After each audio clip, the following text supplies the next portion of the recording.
Apparently, people think a recession might be coming. Hello, my name is Rachel. I am no financial advisor, nor am I an economist. I am just someone who gives a shit about personal finances, and I'm sharing my debt-free journey here on YouTube. And a potential recession could impact that debt-free journey, and it could impact yours as well. So I'm just going to be sharing a few things I'll be doing in the coming months to prepare for a potential recession. Or maybe we're in one right now. So I'm sure everyone's been keenly aware of our fluctuating stock market, as well as our recent interest rate hikes and our old friend inflation popping up to say hello. But there's also a couple other things that economists generally look for as kind of precursors to a possible recession or economic downturn. And those are 2 consecutive quarters of a declining GDP, an inverted US Treasury yield curve, which apparently we have flatlined, as well as a 3-month increase in unemployment rates. And a couple more things that probably hit a little closer to home. I'm sure many of you have felt the squeeze of low wage growth, coupled with our more recent supercharged inflation that has brought on a wave of gas pump memes. In fact, there's been a whole movement of people putting up their middle finger and leaving old jobs for greener pastures and what they hope would be the promise of working from home in their favorite jammies, not even worrying about what's going on at the gas pumps. By the way, super jealous. Although I know a lot of that happened before the rumor mill about a recession really took off, but I hope that worked out in everyone's favor. Now, we all know most of the common things that are suggested for preparing for an economic downturn, like getting out of high interest debts, locking in fixed rates for other debts whenever possible, having a solid emergency fund, and then, of course, if you do have some extra funds hanging around, investing in commodities that generally go up during periods of inflation, like gold and silver. Ooh. Sorry, I had to shut the shade because that sun is killer. Anyway, as always though, personal finances are personal, and what you do to prepare for a potential economic downturn is going to look different depending on the situation you're in.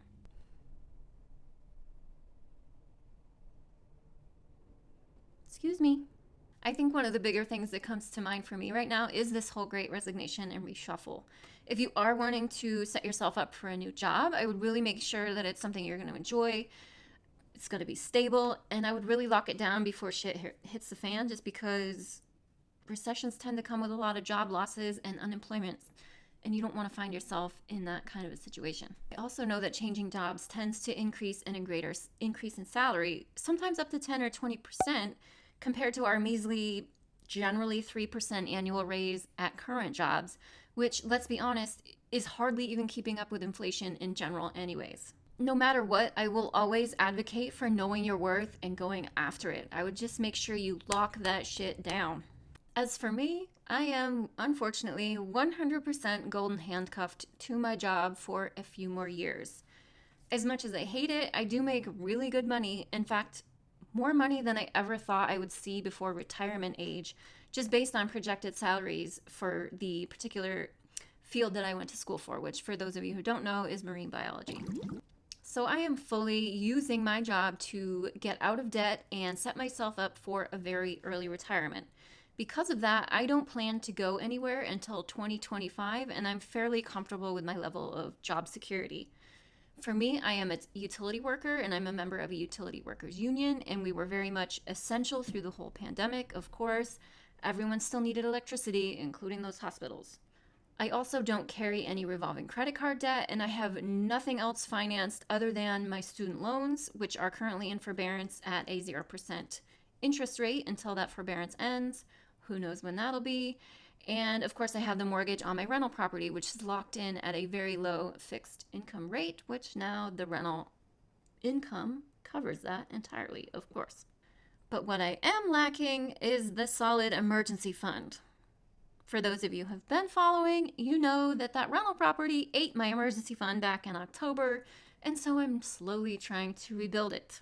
As far as investing goes, I will continue to invest 7% of my paycheck to my 401k every pay period, and I'm still going to try to fully max out my Roth IRA this year, so the full $6,000, and I'm also going to try to incrementally add to my FundRise account, because y'all know I love me some FundRise.